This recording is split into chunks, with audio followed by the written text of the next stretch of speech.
Hey there, Cambridge. This is City Councillor Nadeem Mazen. I'm doing a quick summary of this most recent City Council meeting, which was actually a roundtable with the Planning Board and Community Development, as well as the City Manager and his office. Most of the meeting revolved around this document, the City of Cambridge Planning Board Improvement Goals and Summary of Focus Group Process. There are a lot of great items in here, and we'll just cover that briefly, and we'll keep a link to that in the space below this video once it's posted online.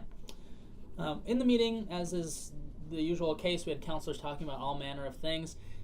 Two things that stood out were the number of councilors and planning board members who talked about the benefits of union construction, presumably because they're some of our most vociferous constituents, and because the quality of construction is an important factor for many councilors, including myself. And then we heard some pleas from individual councilors hoping not to slow down projects, so kind of trying to talk about their pet projects or their favorite projects and hoping that they won't slow down as we seek to improve the quality of our planning process. I, of course, don't think that's a big issue. I think that these projects probably won't slow down. I also think that these are very high-powered people and high-powered projects, so they don't need our help speeding up. They need our help integrating to the community in a meaningful way. We had excellent commentary from the planning board. I had asked whether they're going to take projects holistically and in context with a lot of the development that's popping up. And the planning board that said that to implement their approval criteria in a fair way, it has to be project by project. It can't be contextual. I asked in response, is planning board work an art or a science? And people laughed. It's a little of both. And I think personally that to the extent that it's an art, part of the art has to be planning with CDD, conferring with council and understanding plans for zoning and for the city in general, and also has to include context and a holistic view. I think some of that may have come across in that discussion, and so formalizing that either in the criteria as we shift them in the future, or just making it so that the planning board believes they're actually operating with a contextual approach is my personal goal. There was an interesting question that we got a lot of emails about. In the planning board criteria, when you meet all the criteria, there's a question whether you may be granted your special permit or you shall be granted. And that essentially comes down to that semantic detail.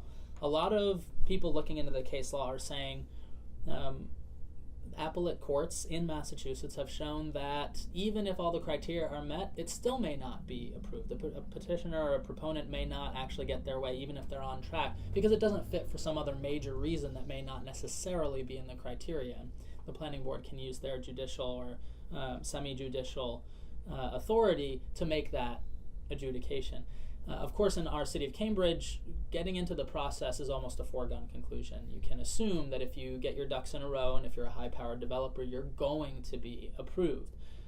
In my opinion, and I think the opinion of some of the others around the table, if you're going to be approved for sure, it decreases the quality and the earnestness of the proposal. Just people knowing that they may or may not be approved totally changes their approach to the proposal process, and I think that proponents will do better knowing that it's a may versus a shall. Of course, that's beyond my legal expertise, and so we will have to submit a policy order to get the city solicitor's actual understanding of that case law and an opinion back to us.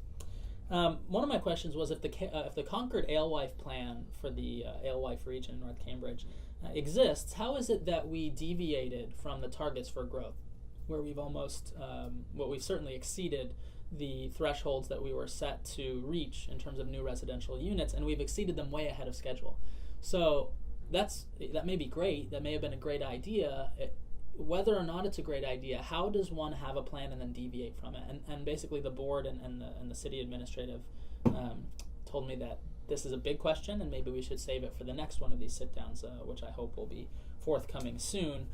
And I did hear a little bit of an answer, just that there may be a little bit of a need for some combination of greater enforcement, greater coordination, a better relationship between CDD and the community. And then someone from CDD was able to say that some of these things can't be anticipated.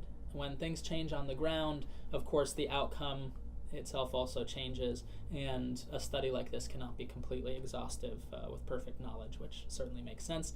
I think the coordination aspect then is all the more important, that we all coordinate, we take in citizen and neighborhood input all the more to understand what our plans and what our vision for each area should be, without assuming that just because we have a plan, it's going to go perfectly. We have to stay on those plans and stay on the enforcement to get what we have been promised as a city from developers. Lastly, these documents are fascinating. There's just so many points for planning board improvement, everything from getting materials up on the website to having better timers. I didn't understand why some of these were items for a 6-month to 18-month timeline of change. I didn't understand why some of these were 6 months to 3 years. And in many cases, I believe that the item could be done right away. Something like buying timers has a 6 to 18 month timeline with actual research involved. I don't think there's much research involved in buying a better timer. You do it, you get it out of the way, and that's the case for a good quarter or third of these that are marked as needing some time and needing some research. And I say, maybe we just apply a little pressure and we do it. Although I know all things take a little longer in government, some of them just need to be done. Other really, really important things, just the final 2 points here, are that neighborhood input is a point for change in the planning board, and we need more of it, and we need a formal process, and we don't want to wait the 0 to 6 months that was earmarked for that, and the even more months that were earmarked for some of the related aspects of that. In my opinion, that's something you start now, you run fast, and you finish in 3 months. And I think that's totally realistic, and I'm going to relay that back to the city. And I think some of the other councilors, Councilor Carlone, Councilor McGovern, maybe even a few more, had chimed in to say specifically that is a need they agree with and that they are proponents of themselves. The other one is special permit criteria themselves, the criteria with which the planning board adjudicate being reviewed by the council and the planning board cooperatively. And that was put for a 6 to 36 month timeline. I personally don't think that that's something that should wait. Along with the neighborhood input, it's something we need to start tackling now. And as we march forward together, maybe it does take 6 months. But it starts now, and we know exactly what the timeline is supposed to be, rather than waving our hands in the air and saying it could take forever, it could take 3 years. That, in my mind, is not prudent, given the importance of reviewing those criteria, and given how many in the council, maybe all of us, and how many in the planning board actually want to come together to review those criteria. So that's about a 7-minute treatment of a 2-hour or 3-hour meeting, and I hope you'll tune in every week as we do these summary videos, and if you'll leave your comments, we'll be very grateful to hear them. Thank you.